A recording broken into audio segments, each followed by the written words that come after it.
नल सरोवर है अहमदाबाद से 50-60 किलोमीटर दूर। आज से 15-20 साल पहले करीब मैं आया था, 96-97 में।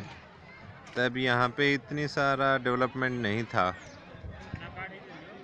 काफ़ी बोट्स हैं, काफ़ी लोग हैं, पानी भी काफ़ी है इस बार। बर्ड्स थोड़े कम दिख रहे हैं, लेकिन काफ़ी आनंद आ रहा है। चारों तरफ देखो, लोग एंजॉय कर रहे हैं, हग कर रहे हैं, मज़े कर रहे हैं।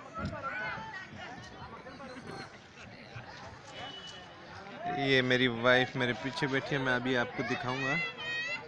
पहले आप पब्लिक को देखिए इधर।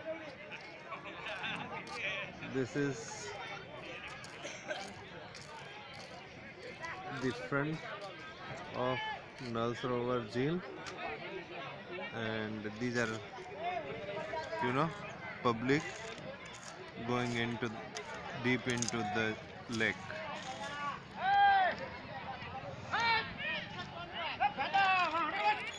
We are enjoying and hope you would enjoy it too.